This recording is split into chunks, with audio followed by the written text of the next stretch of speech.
Bienvenidos sean todos a una entrega más de Versículo Explicado.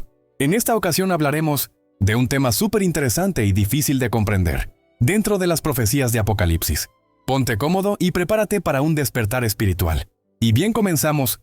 En el capítulo 17 del libro de Apocalipsis nos encontramos con una de las visiones que más controversias ha creado entre teólogos y escatólogos, y se trata de una mujer que Juan observa sentada sobre una bestia de 10 cuernos a la que se le llama la Gran Ramera, o Babilonia la Grande. El conflicto viene por la cuestión de qué o a quién pudiera estar representando dicha mujer, lo cual, evidentemente, es un tema complejo.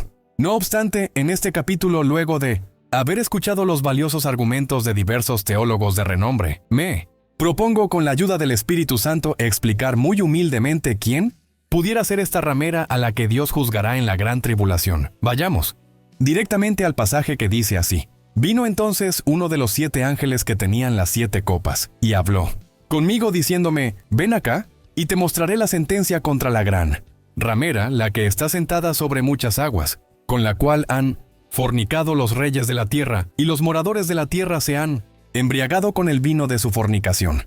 Y me llevó en el espíritu al desierto, y vi a una mujer sentada sobre una bestia escarlata llena de nombres de blasfemia, que tenía 7 cabezas y 10 cuernos. Y la mujer estaba vestida de púrpura y escarlata, y adornada de oro, de piedras preciosas y de perlas, y tenía en la mano un cáliz de oro lleno de abominaciones y de la inmundicia de su fornicación. Y en su frente un nombre escrito, un misterio: Babilonia la Grande, la madre de las rameras y de las abominaciones de la tierra. Vi a la mujer ebria de la sangre de los santos y de la sangre de los mártires de Jesús. Y cuando la vi, quedé asombrado con gran asombro. Apocalipsis 17:1-6. En primer lugar, resulta evidente que el punto principal de interés en este pasaje es la mujer que está sentada sobre la bestia, a la cual se le llama ramera y Babilonia, y se la identifica como una mujer para darnos a entender cuál pudiera ser su identidad. En las profecías bíblicas, Dios siempre ha usado la figura de la mujer para referirse a una nación, una ciudad, o incluso a la misma iglesia. En el Antiguo Testamento, por ejemplo, Dios representó numerosas veces de manera profética a la nación de Israel como una mujer con la cual él se había casado, pero que lo había abandonado, Oseas 1. En Ezequiel 16 compara a las ciudades de Jerusalén y Samaria, capitales de Judá e Israel, con 2 mujeres hermanas que habían pecado. En 2 Corintios 11:2 vemos que se compara a la iglesia de Cristo con una mujer virgen que está dispuesta a casarse con su marido, Jesús. Y en Apocalipsis 12 también encontramos que se habla de Israel como una mujer que huye al desierto. Por lo tanto, esta mujer ramera de la cual se está hablando en la visión de Apocalipsis 17 pudiera tratarse de un país, una ciudad o una entidad religiosa. O quizás, atención, de una entidad que sea todo eso al mismo tiempo. En segundo lugar, vemos que a esta mujer se le llama ramera, lo cual hace alusión al pecado de la fornicación, que en términos espirituales y proféticos siempre se usó en la Biblia para referirse al pecado de la idolatría. En el libro de Jeremías, Dios dijo: Como Israel no tuvo ningún reparo en prostituirse, contaminó la tierra y cometió adulterio al adorar ídolos de piedra y de madera. Jeremías 3:9, Nueva Versión Internacional. También en Ezequiel, Dios le dijo a Jerusalén: «¿Qué mente tan depravada la tuya? Afirma el Señor y Dios. Te comportabas como una vil prostituta». Ezequiel 16:30, Nueva Traducción Internacional. Por lo tanto, esta mujer es una institución que practica la idolatría, la veneración y la adoración a otros dioses, pero también a imágenes incluso de las cosas celestiales, lo cual está prohibido en la Biblia. Hay un tercer dato que la Biblia ofrece en cuanto a la identidad de esta mujer, y es que tiene escrito un nombre en su frente: Babilonia la Grande. En el tiempo antiguo, era costumbre en algunos lugares que las mujeres prostitutas que se paraban frente al camino tuviesen su nombre escrito visiblemente. Pero, ¿por qué se le llama Babilonia? Como usted quizás sabrá, Babilonia fue una ciudad pagana de los tiempos antiguos, la segunda ciudad más mencionada en la Biblia después de Jerusalén, y todo indica que la razón por la cual se le adjudica este nombre simbólico a la gran ramera es porque la Babilonia de Apocalipsis sería una ciudad igual de idólatra que aquella de antaño. Por eso luego el pasaje dice: «Y la mujer que has visto es la gran ciudad que reina sobre los reyes de la tierra». Apocalipsis 17:18. Dándose también evidencia de que esta ciudad comerciaba y tenía poderes políticos sobre otras naciones. De manera que la gran ramera de la que se habla en esta visión podría representar una organización religiosa muy idólatra, que además podría tener gran alcance territorial e influencia política en el mundo entero. Entonces, ¿cuál pudiera ser tal entidad? Antes que todo, necesitamos descartar algunas ideas erróneas que ciertas personas han propuesto. En primer lugar, la gran ramera no es la antigua ciudad de Jerusalén, porque eso no concuerda con las profecías bíblicas. Tampoco es el Imperio Romano de antaño, como quisieran alegar algunos que consideran que Apocalipsis es un libro que ya se cumplió en el pasado, aunque como veremos a continuación sí tiene relación con la ciudad de Roma. Note que a Juan le sorprendió grandemente la visión de esta organización, por lo que se le llamó un misterio. Y la razón por la cual Juan se asombró no fue solo porque lo que vio no se parecía a nada que él hubiera visto antes, sino porque además observa a esta institución matando a los cristianos. Si la gran ramera fuera Jerusalén o Roma, no le hubiera causado gran asombro a Juan, porque para nadie era noticia que Jerusalén persiguió a la iglesia en sus inicios y que Roma se había convertido para aquel entonces en el mayor enemigo y perseguidor de la iglesia. Por lo tanto, no creo que se tratara de Jerusalén ni Roma. Tampoco creo que se trate de los Estados Unidos de América, ya que aunque evidentemente se están convirtiendo en un país que promueve leyes contra Dios, todos sabemos que desde sus inicios fueron fundados bajo principios bíblicos, por peregrinos que venían huyendo de la persecución del catolicismo, y todavía, hasta el día de hoy, existe un respeto hacia la iglesia. Así que no se trata de Estados Unidos. En penúltimo lugar, algunos teólogos han argumentado que la gran ramera pudiera ser el Islam como tal, pero tampoco creo que sea así, porque se dice que con ella han fornicado los reyes de la tierra. Apocalipsis 17:2. El Islam no se caracteriza por ser ecuménico ni por asociarse con otras religiones, sino que es muy exclusivo. Además, es una religión monoteísta, por lo que no tiene numerosos dioses como la gran ramera. Por último, tampoco creo que la Babilonia de Apocalipsis 17 se trate de una ciudad nueva que el anticristo levante en la gran tribulación como capital de su imperio, según algunos han propuesto, porque la profecía afirma que el mismo anticristo junto con los 10 cuernos, o sea, los 10 reyes, se rebelará contra esta ciudad y la destruirá. Humildemente opino que no tiene ninguna lógica que el anticristo levante una ciudad como capital de su imperio y luego la destruya. Entonces, ¿quién será la gran ramera? La mayor parte de los teólogos de renombre está de acuerdo en que pudiera representar 3 cosas. Primeramente, a nivel espiritual, se refiere a todas las religiones idólatras del mundo que veneran otras entidades aparte de Dios. En segundo lugar, representa a la religión ecuménica que el falso profeta creará en la gran tribulación, la cual ayudará al anticristo en su conquista, pues éste creará una sola religión en el mundo, ¿no? Obstante, en tercer lugar, todo parece indicar que la gran ramera pudiera simbolizar sobre todo a aquella religión idólatra que está situada sobre las 7 colinas en Roma, cuyo nombre omitiremos. Analicemos. Babilonia la Grande. Primeramente, a esta institución se le llama Babilonia la Grande por su gran parecido con la antigua Babilonia en cuanto a su idolatría y paganismo, pero también por el trasfondo geográfico e histórico. Permítame explicarle. El nombre Babilonia lo encontramos por primera vez en la Biblia en Génesis 10 y 11, donde se habla de Nimrod, un hombre malvado que se enfrentó a Dios rebeldemente, sublevándose contra él. Este hombre convocó a sus conocidos para levantar una ciudad con una torre que fuera capaz de soportarlos juicios de Dios similares al diluvio. Ellos dijeron, edifiquemos una ciudad y una torre cuya cúspide llegue hasta el cielo, y hagámonos un nombre por si fuéremos esparcidos sobre la faz de toda la tierra. Génesis 11:4. Nimrod construyó la ciudad de Babel, que en hebreo es Babilonia, e intentó levantar la torre hasta el cielo, pero Dios lo evitó confundiendo sus lenguas. Sin embargo, la ciudad permaneció siendo la misma ciudad de Babilonia donde luego reinó Nabucodonosor. Históricamente, aquella ciudad fue la cuna del paganismo y la rebeldía contra Dios a nivel político y religioso, pues allí comenzaron las prácticas idolátricas, los ritos diabólicos y la creación de deidades. Según la historia extrabíblica, basada en numerosas tablillas halladas por los arqueólogos, Nimrod, el creador de Babel, tuvo una esposa llamada Semíramis, que fue la sacerdotisa de aquella primera religión idólatra. Se dice que ella tuvo por acto milagroso un hijo, al cual llamaron Tamuz, y que fue alabado como un dios, aunque luego murió. Pero desde aquel entonces los paganos comenzaron a crear estatuas de Semíramis con el niño Tamuz en sus brazos para venerarlos. Por esto, en un documental televisivo sobre la antigua religión babilónica, se demostró a través de hallazgos arqueológicos que los babilonios adoraban a un dios y a su madre diosa, algo muy parecido a lo que la Iglesia de Roma hace, adorando imágenes de María y su hijo.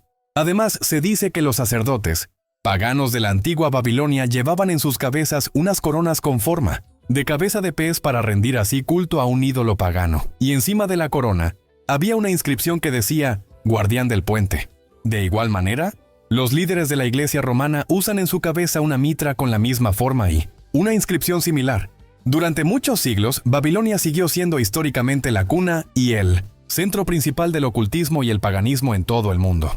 Sin embargo, cuando el imperio babilónico cayó en manos de los medo-persas, poco a poco el centro de la idolatría pasó al Asia Menor, a la ciudad de Pérgamo, y luego se movió finalmente a la ciudad de Roma. De este modo, Roma se convirtió en la Nueva Babilonia y el centro del paganismo y la idolatría para todo el mundo. Y ese era el contexto de la iglesia primitiva en el momento en que se estaba escribiendo Apocalipsis.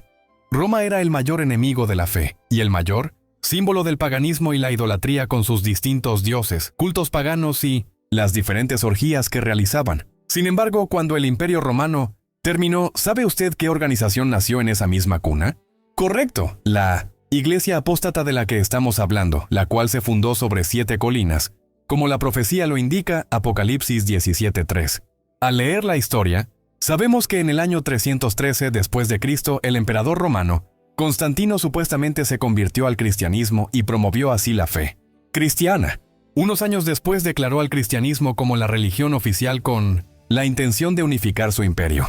Pero cuando la iglesia se unió con el gobierno, se comenzó a deteriorar porque se perdió la sencillez del evangelio y se politizó el cristianismo. Antes de aquel entonces, cada congregación cristiana tenía su propio pastor y era libre de hacer como el Espíritu Santo le ordenara. No obstante, con el comienzo de la Iglesia imperial, los celos comenzaron a crecer y los obispos que estaban en Roma comenzaron a proponer que, así como el Imperio Romano gobernaba desde Roma, también la Iglesia que estaba en Roma debía ser la rectora y líder de las otras iglesias del mundo. Y todo eso llevó al establecimiento de un pontífice que gobernara desde Roma sobre toda la Iglesia. Además, también comenzaron a surgir nuevas doctrinas heréticas como el bautismo por aspersión en vez de inmersión, la veneración a María, la creación de imágenes, el agua bendita, etc. Y fue ahí donde comenzó en el siglo III la Iglesia romana, como la he llamado. De modo que si la gran ramera es la Iglesia de Roma, tendría mucho sentido, porque se le llama Babilonia por su paganismo, pero también por su trasfondo histórico. Ahora veamos su vestimenta. Ahora bien, además de la similitud geográfica e histórica, hay otros aspectos en los cuales esa iglesia se parece mucho a la gran ramera. En la visión, Juan observa lo siguiente: y la mujer estaba vestida de púrpura y escarlata, y adornada de oro, de piedras preciosas y de perlas, y tenía en la mano un cáliz de oro. Apocalipsis 17:4. Por un lado, las vestiduras de púrpura y escarlata eran muy caras, y estaban asociadas con la realeza, así como también el oro, las piedras preciosas, y las perlas con las que Juan observa vestida a la gran ramera. Este aspecto representa la ostentosidad de tal iglesia, la cual se jacta de sus riquezas y la belleza de su gran ciudad y sus templos. Como si fuera poco, estos mismos colores se pueden observar actualmente por toda su ciudad, pues con esos matices se viste su líder principal, los arzobispos y obispos. ¿Casualidad? Evidentemente no. Sigamos, su idolatría. Sin embargo, el aspecto que más sobresale en la visión de esta mujer no es su vestimenta ni que está sobre 7 montes, sino su gran idolatría y prostitución espiritual. Antiguamente en los ritos se usaba un cáliz de oro, que por cierto, también lo usa esa iglesia hoy en día, y según el pasaje la mujer tiene un cáliz en la mano que estaba lleno de las abominaciones, un vino simbólico de sus fornicaciones con el cual los moradores de la tierra fueron embriagados. Apocalipsis 17:12. Las abominaciones de las que se habla evidentemente tienen que ver con los distintos pecados de idolatría. En Deuteronomio 29 vemos que Dios le llama abominación a la creación de ídolos, Deuteronomio 29:17. Y como usted bien sabe, esa iglesia es la institución religiosa más idólatra de toda la tierra, porque aunque supuestamente tuvo sus orígenes en el Evangelio verdadero, tienen la Biblia como libro base y dicen adorar a Dios, en realidad se han hecho de numerosas prácticas idólatras como pedirles a los santos la canonización de los muertos, la creación y adoración de imágenes, etc. De hecho, es curioso que en el Catecismo de la Iglesia de Roma no se encuentre el mandamiento bíblico que prohíbe hacer imágenes, Éxodo 23:6. ¿Sabe usted por qué? Primero, porque quieren ocultar la verdad para no ser expuestos, pero también porque toda esa idolatría les genera una gran ganancia económica, ya que esa iglesia no solo vendió perdones a cambio de dinero y favores en el pasado, sino que además genera un gran ingreso monetario con la promoción de la idolatría. En fin, tan solo basta con leer algún libro de historia confiable para ver la gran cantidad de abominaciones idólatras que esa iglesia ha sostenido y propagado a través de la historia, por los que tendríamos que escribir un libro entero para cubrir aunque sea la mitad de estos pecados. Analicemos su influencia política. Ahora bien, la gran ramera no solo ha sido pecadora por sus pecados propios, sino también por influenciar a las naciones con tales pecados. Y lo ha podido lograr debido a su gran influencia política y cultural sobre otros países. En el pasaje se dice que ella está sentada sobre muchas aguas. Apocalipsis 17:1. Y luego el ángel le explica a Juan el significado. Las aguas que has visto donde la ramera se sienta son pueblos, muchedumbres, naciones y lenguas. Apocalipsis 17:15. Todo esto está hablando del gran poder político y religioso que esa iglesia tiene sobre los gobernantes de la tierra. En los días de hoy no existe ninguna organización híbrida, es decir, religiosa y política al mismo tiempo, que sea tan influyente sobre el mundo entero. Fíjese que su máximo líder ha funcionado en numerosas ocasiones como embajador de la paz en todo el mundo. Cada vez que hay un conflicto en algún país, le ruegan a ese hombre que vaya para que ejerza su influencia sobre las naciones. Veremos ahora su contaminación espiritual. Lamentablemente, la mayor influencia que la gran ramera ha ejercido sobre las naciones no es política, sino espiritual, pues ha contaminado a las naciones con sus prácticas idolátricas. Cuando se dice que esta ramera está sentada sobre muchas naciones y pueblos, no solo se hace referencia a alianzas políticas o establecimiento geográfico, sino también al pecado con el cual ha emborrachado a las naciones. Todo esto habla del nivel de contaminación con el que la gran ramera ha corrompido al mundo entero. La religión idólatra ha contaminado a las naciones con su pecado, tanto así que muchos países tienen sus propios ídolos y vírgenes patronas, y tristemente, les consagran a sus hijos, sus familias y su país, entregándoles así el poder a los demonios. Todo esto ha sido provocado por la idolatría que la gran ramera le ha enseñado al mundo. Ellos adoran a Dios, pero también a la Virgen tal, o al santo tal. Y en muchos casos vemos ciertos rasgos de brujería en sus ritos, porque la gran ramera se mezcló en diferentes países con la hechicería, la santería y otras religiones ocultistas. Por esto se le llama ramera, Babilonia y la madre de todas las abominaciones de la tierra. Analicemos su persecución contra los cristianos. Hay un último dato sobre esta gran ramera que no podemos pasar por alto, y es su persecución en contra de los cristianos. En la visión vemos que esta mujer estaba ebria de la sangre de los santos, Apocalipsis 17:6. También luego se añade, y en sí no 600, ella se halló la sangre de los profetas y de los santos, y de todos los que han sido muertos en la tierra. Apocalipsis 18:24. Estos pasajes indican que la gran ramera perseguiría y mataría a muchos cristianos a través de la historia. Y obviamente ha habido muchos enemigos de la fe, entre ellos el Imperio Romano. Pero no podemos ignorar que la Iglesia de Roma, usando su poder político y religioso, ha dado muerte a muchos cristianos. Cada vez que algún obispo conocedor de la Biblia refutaba alguna doctrina o dogma idolátrico, inmediatamente era acusado de herejía, y muchas veces muerto. Ahí tenemos en la historia el ejemplo de los tribunales de la Inquisición, donde se daba la orden de torturar y matar a los herejes si no se retractaban. Grupos cristianos como los valdenses fueron muy perseguidos y muertos por poner en duda las enseñanzas impuestas por la religión. También tenemos el caso de la matanza de San Bartolomé, el 23 de agosto de 1572, cuando los hijos de la Gran Ramera mataron a miles de cristianos protestantes conocidos como los hugonotes. En especial tenemos las historias de diferentes hombres que, solo por el hecho de intentar traducir la Biblia a otros idiomas para que el pueblo la pudiera leer, fueron perseguidos y matados por la Gran Ramera. Hablo de personas como Juan Hus, un teólogo reformador checo que tuvo la misma visión que tendría Martín Lutero de refutar las falsas doctrinas y la manipulación, reuniendo a un equipo de eruditos para crear en el año 1416 la primera Biblia traducida al idioma checo. Sin embargo, fue arrestado, juzgado y quemado en la hoguera el 6 de julio de 1415 por el gobierno eclesiástico. Se dice que murió cantando salmos, mientras su piel se derretía. También tenemos el caso de William Tyndale, quien, después de traducir la Biblia al idioma inglés, fue traicionado y entregado para luego ser quemado en la hoguera en 1536. Y así, la larga lista continúa con los innumerables cristianos que fueron perseguidos por la Gran Ramera. Hoy, gracias a los cuidados que existen en cuanto a la preservación de los derechos humanos en todo el mundo, no hay una persecución abierta a tal nivel, sino que se ha optado por una estrategia más conservadora y alineada con el fin de los tiempos, la del ecumenismo, con el que se intenta crear hermandad con las distintas religiones. No obstante, nadie debe olvidar que la historia de la Gran Ramera está manchada con la sangre de muchos cristianos que dieron su vida por Cristo. Por eso, en el momento del juicio en la visión de Juan, Dios dice: «Alégrate sobre ella, cielo, y vosotros, santos, apóstoles y profetas, porque Dios os ha hecho justicia en ella». Apocalipsis 18:20. Así que podemos identificar a la Gran Ramera con esa iglesia idólatra, radicada en Roma sobre las 7 colinas, aunque tampoco se puede descartar la posibilidad de que esa institución sea solo un tipo de la Gran Ramera y que se trate de algo mayor que se levante en el fin de los tiempos. Sin embargo, parece menos probable. Sigamos. La alianza religiosa. Ahora bien, veamos cuál será el papel de la Gran Ramera en el tiempo de la Gran Tribulación a fin de colaborar con el Anticristo. Es llamativo que casi todo imperio o reino político a través de la historia necesitó de una idea, religión o iglesia para influenciar a las personas y confirmar su dominio. Eso fue lo que hizo Constantino al establecer el cristianismo como la religión del Estado.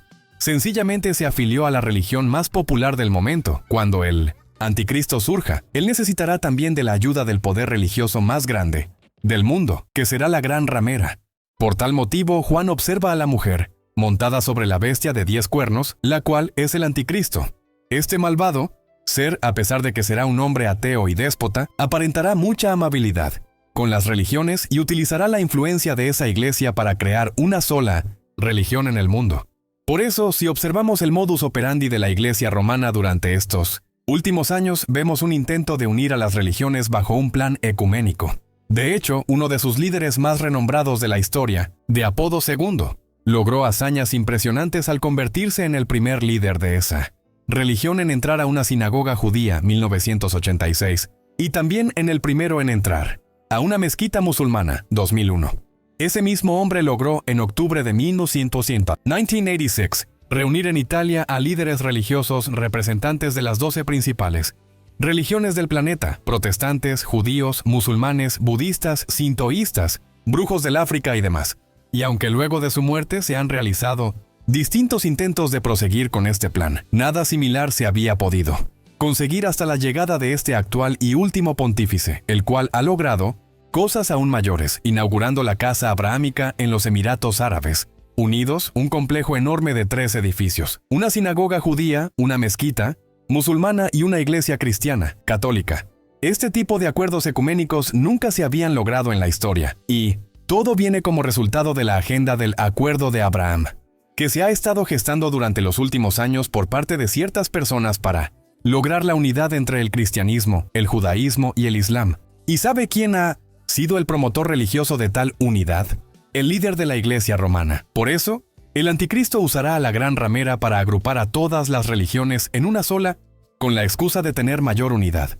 Analicemos la destrucción de la Gran Ramera. Sin embargo, cuando llegue la mitad de los 7 años y el Anticristo se sienta fuerte, Dios pondrá en el corazón de este y los 10 reyes destruir a la ramera, y la quemará para proclamarse él como el único Dios. Daniel dice que el Anticristo se exaltará a sí mismo, se creerá superior a todos los dioses y dirá cosas contra el Dios de dioses que nadie antes se atrevió a decir. Daniel 11:36, Nueva Versión Internacional. En la visión de Juan, el ángel le dice: «Y los 10 cuernos que viste en la bestia, estos aborrecerán a la ramera, y la dejarán desolada y desnuda, y devorarán sus carnes y la quemarán con fuego, porque Dios ha puesto en sus corazones el ejecutar lo que Él quiso, ponerse de acuerdo y dar su reino a la bestia, hasta que se cumplan las palabras de Dios». Apocalipsis 17, 16, 17. Más adelante, en Apocalipsis 18, se narra el juicio completo sobre Babilonia, y una porción de este declara: «Cuánto ella se ha glorificado y ha vivido en deleites, tanto dadle de tormento y llanto, porque dice en su corazón, yo estoy sentada como reina, y no soy viuda, y no veré llanto, por lo cual en un solo día vendrán sus plagas, muerte, llanto y hambre, y será quemada con fuego, porque poderoso es Dios el Señor que la juzga, y los reyes de la tierra que han fornicado con ella, y con ella han vivido en deleites, llorarán y harán lamentación sobre ella cuando vean el humo de su incendio parándose, lejos por el temor de su tormento, diciendo, ¡ay, ay, de la gran ciudad de Babilonia, la ciudad fuerte! Porque en una hora vino tu juicio. Apocalipsis 8:7. Aunque Dios ha sido paciente con la gran ramera a pesar de todos los pecados, fornicaciones e idolatrías con los que ha contaminado a las naciones a través de los siglos, cuando llegue la gran tribulación, Él no apaciguará más su ira, sino que la destruirá por completo, tanto espiritual como políticamente. Concluyendo, salid de ella, pueblo mío. A pesar de toda la maldad que la profecía resalta sobre la gran ramera y todo el juicio que se profetiza que vendrá sobre ella, hay unas palabras que me estremecen. Y oí otra voz del cielo que decía, salid de ella, pueblo mío, para que no seáis partícipes de sus pecados, ni recibáis parte de sus plagas, porque sus pecados han llegado hasta el cielo, y Dios se ha acordado de sus maldades. Apocalipsis 18:5. La razón por la cual este pasaje me conmociona es porque deja ver que aún dentro de la gran ramera hay cristianos, personas que son el pueblo de Dios, y que aunque están dentro de ella, saben la verdad, no se han dejado confundir por las prácticas idólatras y adoran solo a Dios a través del nombre de Jesucristo. Existe la posibilidad de que eso suceda, solo que por temor o tradición ellos no han salido de allí. Constantemente recibo mensajes en las redes sociales de personas que están por obligación dentro de esas iglesias, ya sea porque son menores de edad o su cónyuge asiste allí. De hecho, hace poco estuve de campaña predicando en Georgia, Estados Unidos, en la iglesia de un querido pastor llamado Ángel, quien junto con su esposa pertenecía antes a esa iglesia romana en la isla de Puerto Rico. No obstante, cuando un avivamiento de Dios vino sobre la isla, aun dentro de las iglesias apóstatas, el Señor comenzó a despertar a muchos a fin de que sintieran hambre por leer su palabra y orar, por lo que muchos recibieron a Cristo, fueron llenos del Espíritu Santo y testificaban del poder de Dios. Evidentemente, muchos de ellos, incluyendo a este matrimonio que serviría a Dios en el futuro, como pastores salieron de aquella iglesia apóstata para congregarse en un lugar que predicara la verdad. Y creo que así como ellos hay miles de personas de buen corazón que aman a Dios y saben la diferencia entre la verdad y la mentira, pero que todavía permanecen hasta el día de hoy en medio de una iglesia idólatra. Y a estas personas Dios les dice, salid de ella, pueblo mío. Si Lot se sin socios hubiera quedado dentro de Sodoma con los pecadores, evidentemente hubiera recibido el castigo junto con ellos. Pero el aviso divino llegó a tiempo para sacarlo de aquel lugar. De igual manera, Dios le está diciendo a cualquier persona que esté dentro de una religión falsa que salga de aquel lugar para que no sea partícipe de sus pecados y reciba igualmente el castigo. La palabra de Dios dice, no os unáis en yugo desigual con los incrédulos, porque ¿qué compañerismo tiene la justicia con la injusticia? ¿Y qué comunión la luz con las tinieblas? ¿Y qué concordia Cristo con Belial? ¿O qué parte el creyente con el incrédulo? 2 Corintios 6, 14, 15. Dios los bendiga grandemente, nos vemos en el próximo video.